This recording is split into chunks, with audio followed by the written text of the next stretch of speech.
Hey guys, Amay here. Hello to my brilliant, brilliant-minded friends out there.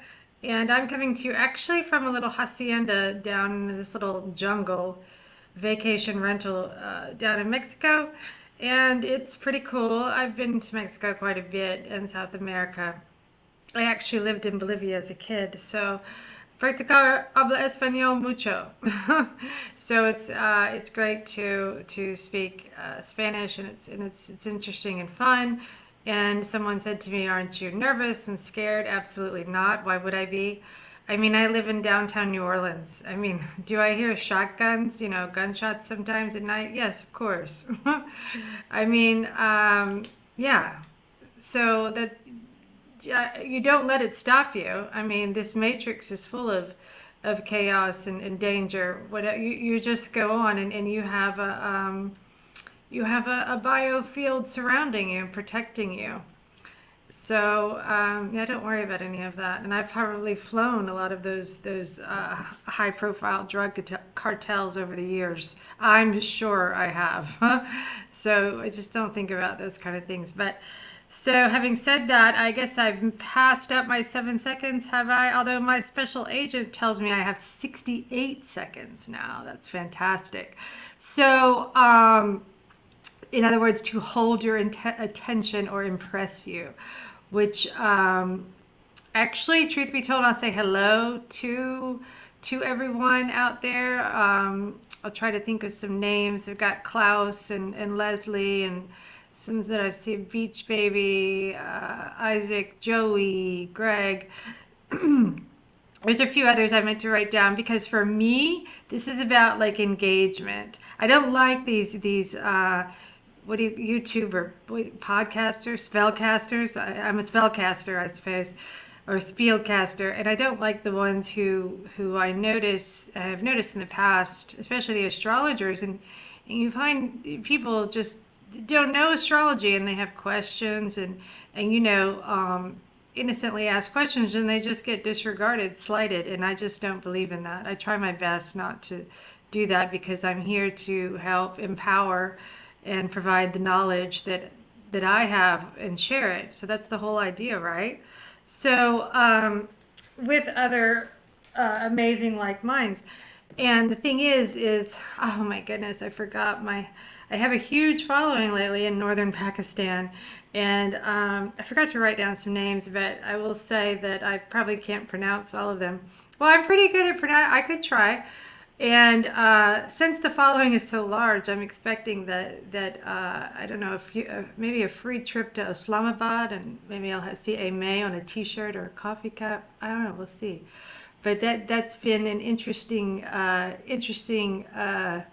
turn of events. This following in Pakistan. But hey, the thing is language, right? So people are fascinated with language, and I see that a lot, and I love that actually because it's a series of symbols. I don't know if it's to the degree in which I am fascinated with language, but if I can impart some wisdom from my linguistic background and my own knowledge, that is great. And that's the same goes for the zodiac and astrology.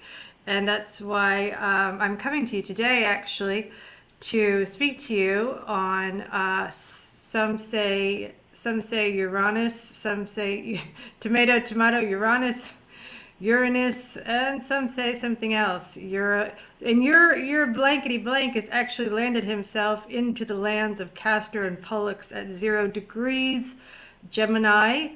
So yeah, that's where your blankety blank is now.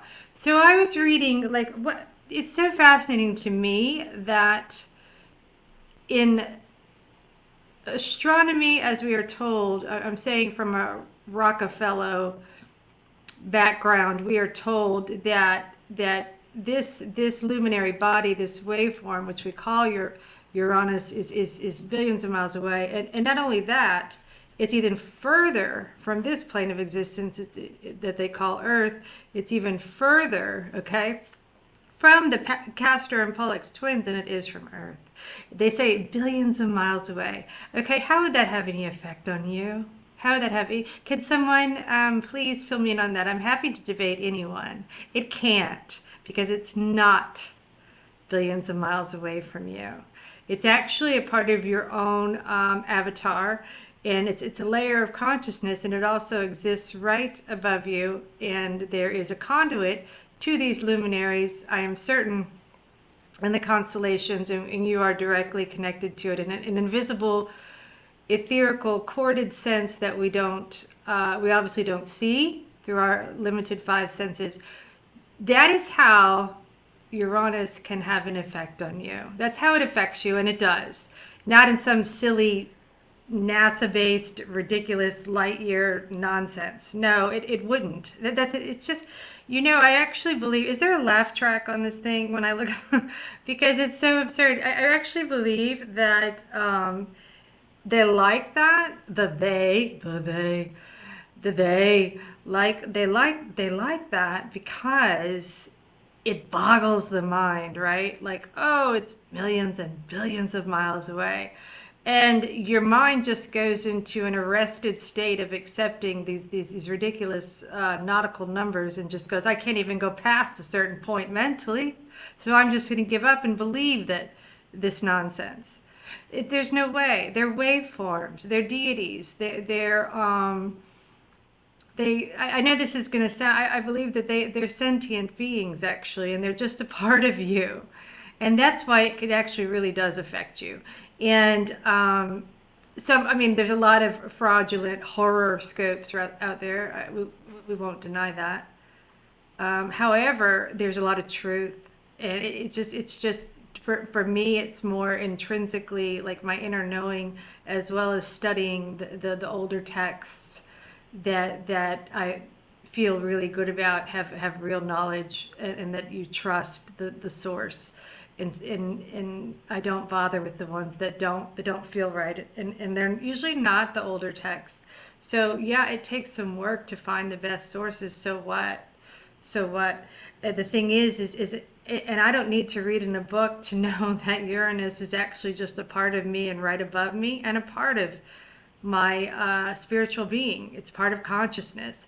Look at the word Uranus. What do you see in the word? Trivia.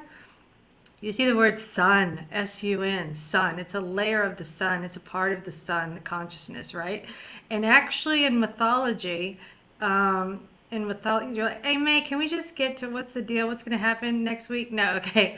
But in Greek mythology, the thing is that Uranus, he's kind of a bad dude. Like he ate or he killed Saturn, or he tried to eat Saturn, or no, then Saturn was saved by the mother because the mother wasn't having it. And the thing is, yeah, he ate his children, and he's not a good dude. But he does have some. Here's the thing with this. I mean, that's just fables, right? Those are just tales. They're allegories. But the thing is there's something good and something bad in most of them, even though they're malefic and benefic, right? You find some of them are in a more disciplinary role, and they affect your patterns, your angles, your photon, the moment you were born. They have, depending on where Uranus is in your chart, is of course it has effect. Of course it does. And he's, as far as I'm concerned, from everything that I have read, he is the Father. And then, like there's the Father, the Son, and the Holy Spirit. And then the Son is an aspect, and the Father, and then the Mother would be the Holy Spirit, would be Isis, would be Diana, would be the Moon.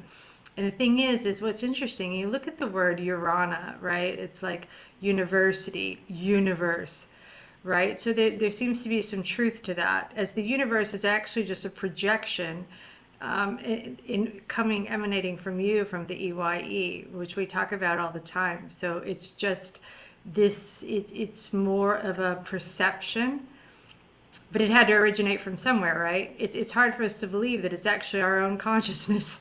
It's our own doing.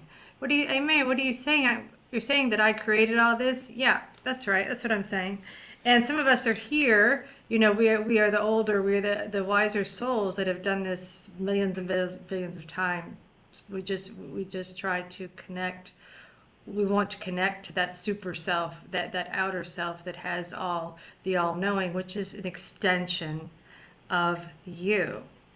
So maybe this is a different kind of intro than you would hear from a lot of astrologers. They just go straight into a chart. I don't know how they do it, but I like to explain things a little bit from my perspective, as I don't do it like textbook, and there's no way, and I don't. It can be like a religion then. It can be like a religion, or a red or a blue or a black. I'm not doing that. It doesn't make sense. Um, it doesn't make sense because it's astrologic. It's O star, which the O is the ring for, like, as in Om, as in moon. The O is has to do with the O has to do with the ring of this. You could say control. I mean, it's a plane of existence. I see the O as an open, like open eye. It's an Om.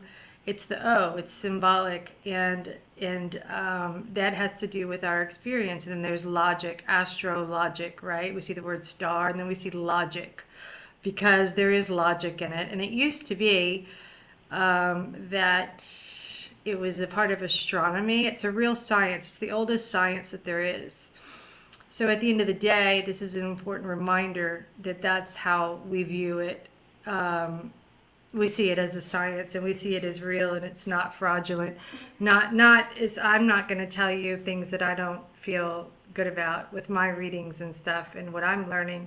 So what I can tell, and this makes a lot of sense. Let's think about this. So Uranus went into the land of the twins, Castor and Pollux and Gemini, just like yesterday at 0 degrees. And the thing is it's a big movement, and he's not been, and yes, he's a masculine deity, but he's not been in Gemini since the 1940s. So most of us, well, unless you were born in the 1940s, and if that's the case, you're really old. No, I'm just kidding. No, older is better. That is the more interesting and the wiser. Please, I would rather any day. I actually like to hang out with older people, because not only you feel young, but you feel young, and then they have great stories, don't they? But so it was in the 1940s that Uranus was in Gemini, and they say that there was a big boom. It was revolutionary. Obviously, there was a war. And here's the thing, guys. There's always a war. Aren't you upset about this war? Well, maybe I'm still upset about the last one. Or should I be upset about the one coming up next? There is always a war. That's Mars. And that's just the state of this chaos, this plane of existence in which we reside. There's always the lower dimensional forces. And am I going to get myself twisted up about or concerned? No, and neither should you. Neither should you ever spend a second. You're expanding your consciousness. You're enlightening, and this is one interesting thing about Uranus that I've been reading is he does bring expansion. You can find this is going to be an amazing. I think this is an amazing transit. I think this is actually really super exciting for us. For those of us who are expanding consciousness. So I think, especially in Gemini, because Gemini is the twins, it's the bridge. In the words of Led Zeppelin, has anybody seen The Bridge? It is the lower subconscious mind and the higher.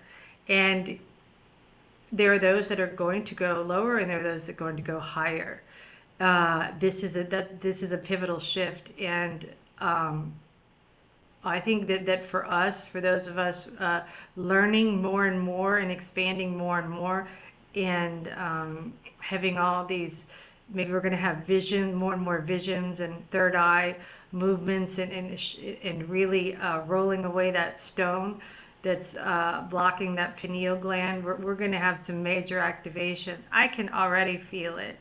I can feel a huge shift already. I bet you have too. But you're going to see you're going to see those lower guys, the ones that are not so bright. No offense to it, but they're going to get it. They're going to go even more digital. They're going to get more hooked into, more dependent on the grid and on technology, and more numbed and dumbed down.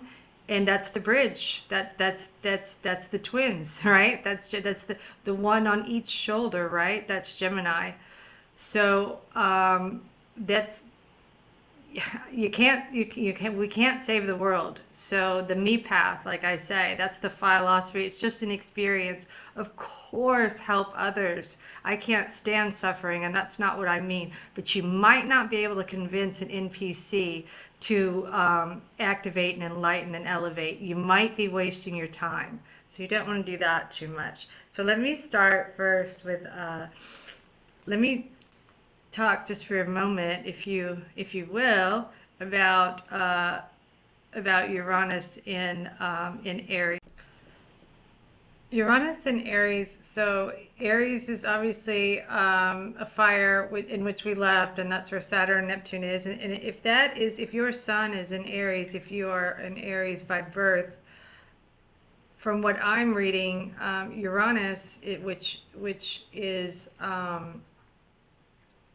malefic, is actually one that is an air, and he is actually like at home in Aquarius, which is my rising. And if you have Uranus in Aquarius, that's great. I mean, that's his home, that's what he rules. So he is an air, and he's in Gemini, which is air. This brings a lot of air activation, a lot of intellect. And so then for the Aries, which is fire, as far as everything that I've been reading and seeing, fire and air can actually be a great combination. So it says, what I have read, and this makes sense, that Aries is going to see a big shift, is going to definitely be affected by Uranus and Gemini. So Aries is going to do some swift changes, some big choices to make, right? And that makes sense if you think about, like, just in a practical sense, fire and air, right? It's like combustive. So Aries is definitely going to feel this one. For Aries, that would make your third house as Gemini, as Aries is the originator, and then Taurus, and then Gemini. So that could have a lot to do with communication too. I'm reading that it could fire up your communication.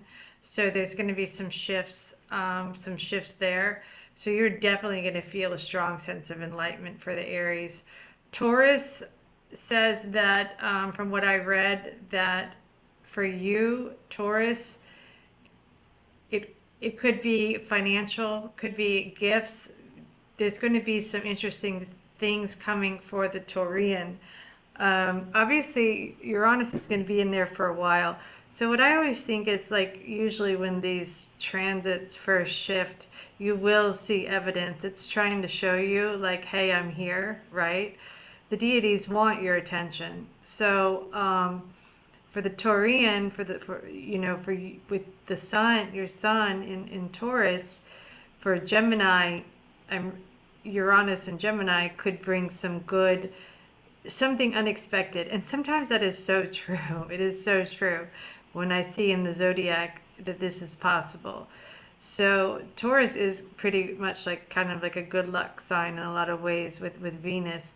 And so something financial for the Taurian could change, while Uranus does bring stability. It's like, it's because it's an air, and for the modern astrologer, it's considered to be to stabilize air. He feels good there in air. So this is what I'm trying to say, is that this is a good transit, a good movement. So then if you're Gemini, well, that's amazing for you. This is literally in your house. So for Gemini, Gemini is one of the most intellectual, and needs a lot of stimulation in the frontal lobe, highly intellectual, has knowledge on just about everything. I would say similar to Aquarians, I mean, another air sign, lots of knowledge. So what's the risk with if you're a Gemini? Here's the only thing that is that the technology is going to go through the roof. The conology is about to go through the roof. Of course, there's going to be a counter effect of that.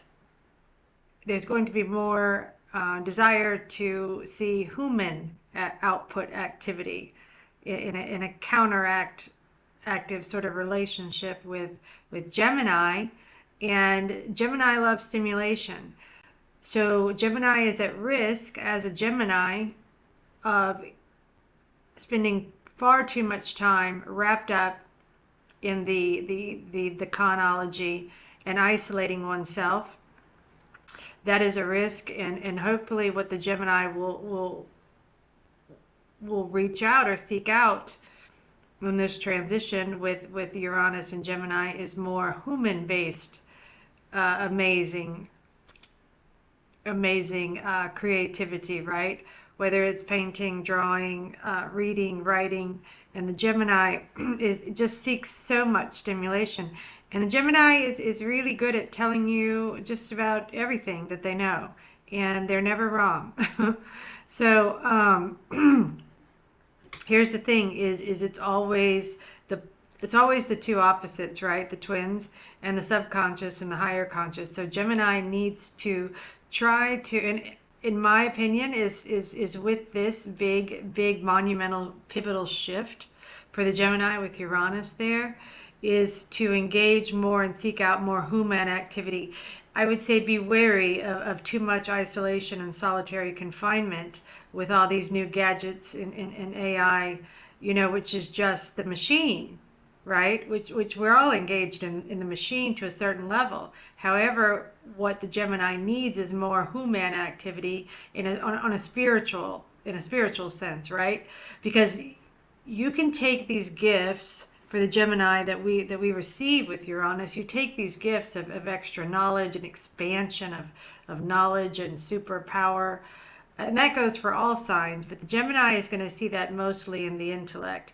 And then we move into Cancer next, and the thing is Cancer's the homebody, also at risk of too much AI activity and isolation.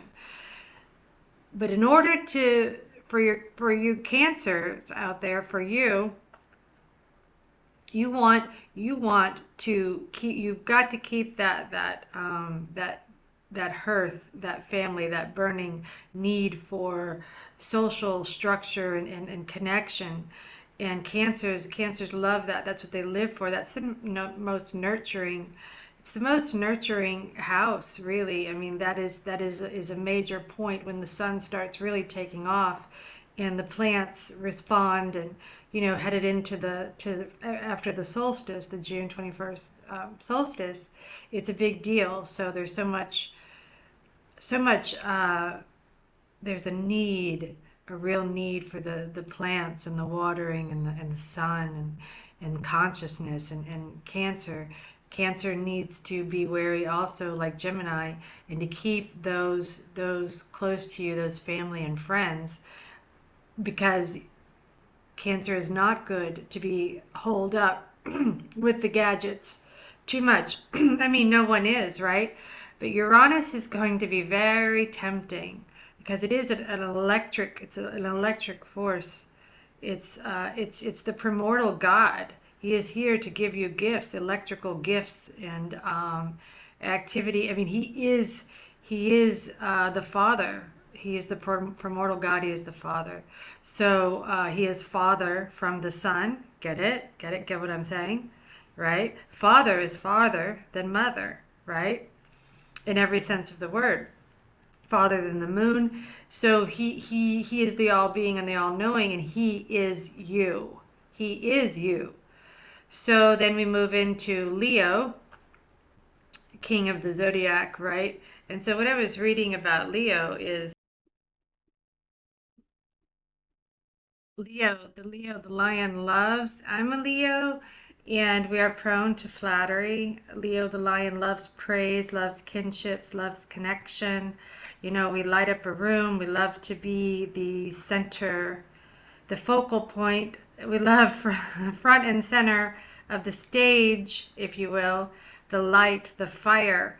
So the fire in the air, Uranus and Gemini, is going to possibly affect, from what I'm reading in these ancient texts as well as modern, because that's what I want to offer you, the whole scope, is what I'm reading, that for the Leo with the fire, this can affect relationships, family, friendships, get-togethers. You could be at that great cocktail party or that barbecue and actually put someone off with your fire, especially in an opposing sign, maybe the water sign, right? I'm pretty good at that sometimes. So fire is kind of like air. Fire and air are very compatible in everything I've seen because we love intellect, we love expansion. The difference with fire and air, though, is air can be a little bit more isolated, reading the book in the corner and being a little bit more of a hermit. Um, but the Aquarian loves to share knowledge in a more larger scale, from what I can tell, and that is and maybe maybe for you too, that is my ascendant. Maybe you've got a strong Aquarian in you, but the Gemini appears, everything I'm reading and seeing, and even on a personal level, Geminis can definitely hermit a little more than the Aquarian. And then when you've got Uranus there, you could either that, not to get back off on Gemini, but Gemini is going to feel like, let me read books all night or engage in this new AI, these new gadgets, these new prisoner of our own devices, right? The Leo, here comes the fire. This could have, so what I'm reading, yes, relationships, we can fire off, right? And we've got the air propeller and the fire with Uranus and Gemini. And so we're going to feel a burst of power that could actually give us insight, from what I'm reading, as far as some relationships may need to be altered or changed, and some are, I hate to say that. I don't believe in disregard, especially not. I'm very loyal, and but can some Ottomans bring you down in your circle? Can some of them lower your vibration? Are they just thought forms? Is the NPC just a thought form? Some of them are not good and they will lower your frequency. So the Leo has to watch out from that, from what I'm reading. And then there's Virgo, the earth sign, right? Mother Earth, nature. Then we've got this high intellect. This is, for the Virgo though, this could be a calling to become more earth. I mean, we see a lot of shift in the human and the human possibilities. We're seeing a lot of humans. It's a natural defense system, right? So the Virgo may want to go. This could be a trip, a camping trip. Get out on a canoe. Experience the earth in a resisting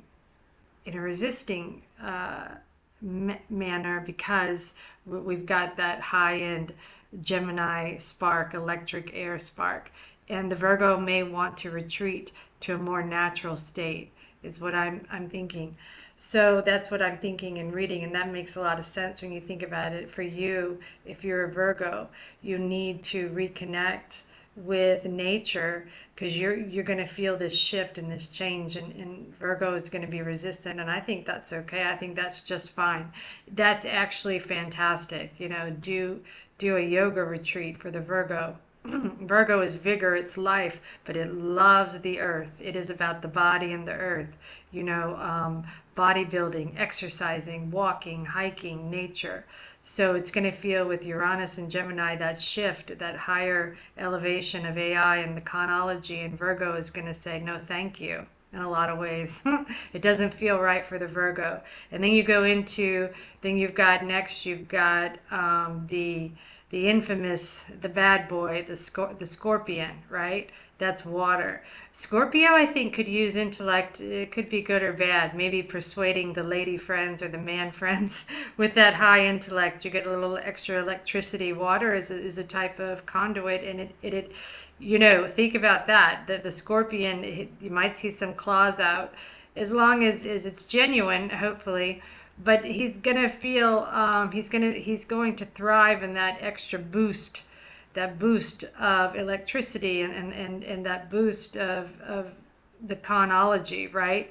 But Scorpio may be seeking out bigger waves and waters because that's where he's at home. So I think all signs, to be honest, that's the thing, is we've got all signs in us. You just dominate with your sun at the end of the day. You just dominate with your sun, but you're going to feel, we're all going to feel this shift. I think we're feeling it already with the Father making known the bridge of the subconscious and the higher conscious, and the bridge of the human and the AI. And some of us, I think we take it, we've got to be careful with it, but we're going to resist it. And then the next, in a good way, I think this could be a good, the human is more, especially the electric spirit, the enlightened ones, we've got the super self on our side, right? So then we've got Sagittarius. Sagittarius is going to be just, it's just the same as Leo, fire. So Sagittarius is going to be seeking out the warmth and the heat, right? And of the connection of the human, but is going to feel this thrust of the AI and the chronology, and is going to be possibly a shift, just like Leo, really. Maybe romantic partners, close friends, family, and may feel a need to change situations, may feel a need, could be high magnitude relationships too, those long-term ones, and they're going to see some stark differences with the advent of Uranus and Gemini. So could be some big changes. So because Sagittarius is the half man, half horse, and it is the year of the fire horse, as we know, and that is going to have an effect, Uranus and Gemini's transit, from what I'm seeing, and it will have an effect in the close, whether it's colleagues, family, friends, a big shift, a fire-like shift. I mean, fire. Think about the word fire, in a political sense. I don't talk politics, but I don't want to say Trump, but he goes around firing, right? He's Mars. I mean, he is Mars, right? War, Mars, fired. Fire is an essential blow up, blowing up, right? Blowing up. Baptism by fire is a good thing, but fire can also be an abrupt change, in a type of quake-like sense, a shattering sense. Sagittarius, from what I'm reading, the impact of air and Uranus, the father, can affect Sagittarius relationships, big changes for Sagittarius. Capricorn is another earth, so that's the goat. And the goat will see you. Well, it's a earth, so it's similar, like all earths, looking out to nature, and may see things actually just in regular um, habitual life, may want to make some changes as far as diet and nature, exercise, maybe a change of work that is more scenic and more earthbound and earth-based. It's going to be a type of calling for that. And then we've got Aquarius.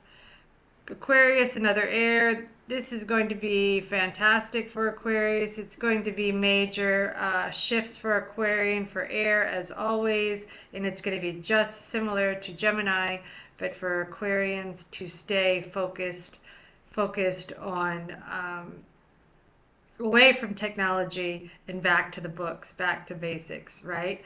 And you're going to feel that pull, and that's where Aquarian thrives on knowledge and reading and writing and creativity. So Aquarians have to be careful with that.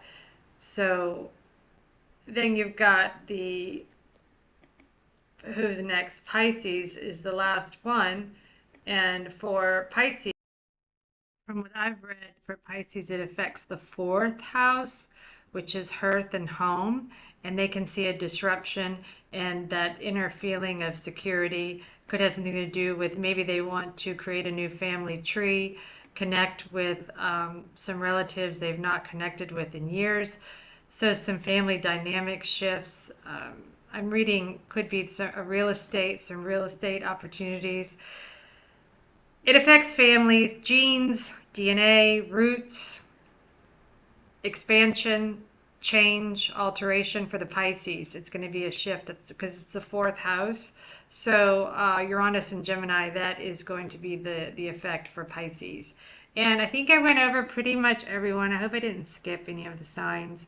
And I'd like to condense this a little bit more in the future, like the way I explain it. I'm doing the best I can, but I'm trying to explain these things to you and convey these readings and that I am on a daily basis, reading and writing, and when I come to you to convey this in a manner or a fashion that is relatable and that is condensed, so that if for you, if you are a Gemini, if you are a Scorpion, if you are a Taurian, you can think, when we go over your sign, you can just take note, mental note, and place that in, because I do believe the source. I do believe in the sources.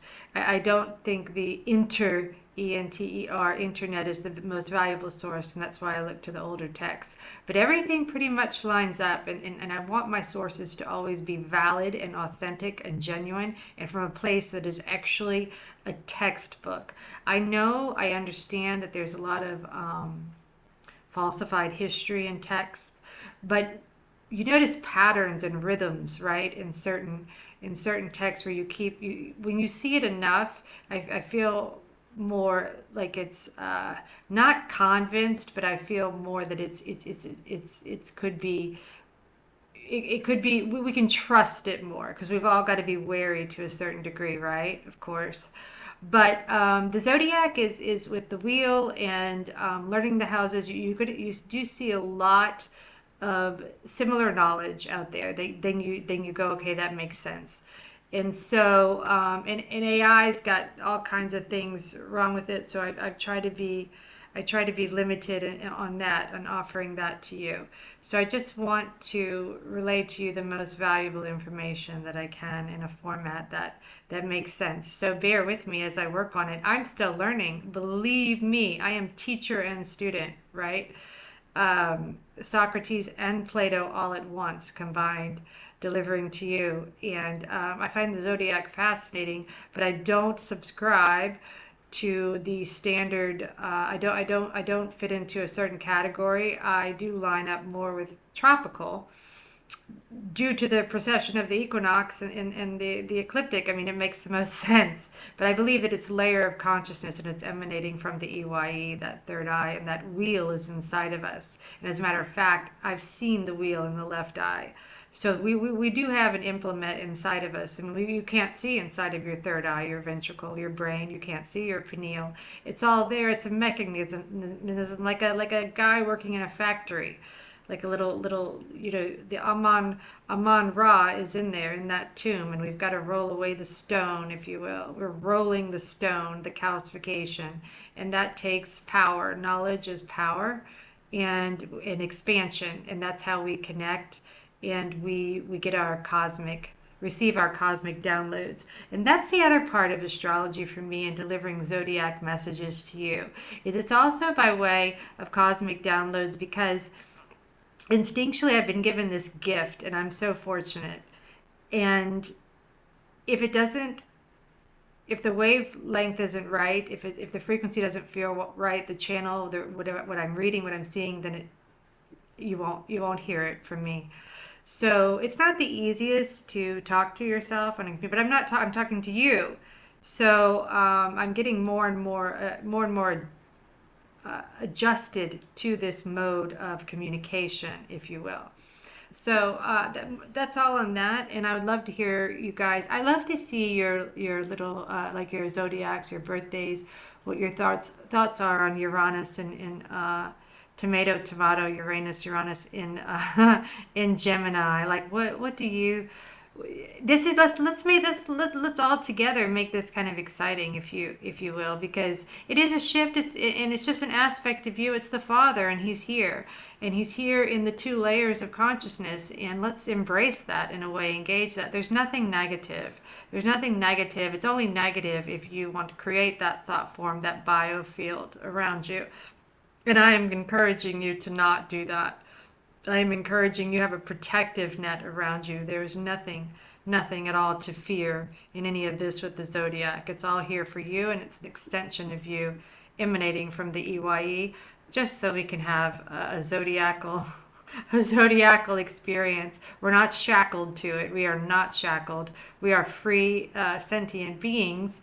We are autonomous, but at the same time, you can take some of this knowledge to better understand the experience, the script in which you live out, the scripture into which you live out on a daily basis. Why not? Why not use this to your benefit, to your power, right? Right? Take a little note and go, okay, I might see this happening.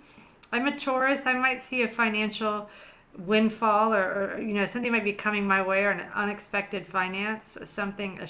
Yeah, that's what I'm reading. So it just gives you a little forecasting, kind of interesting, kind of exciting. We're not going to be negative. No way. I'm not doing it. So more in the next one. Love to hear you guys' comments, and adios from Mexico. And I'll be back with another little video tomorrow. Okay. Thanks for listening. Love your comments. Thanks, guys.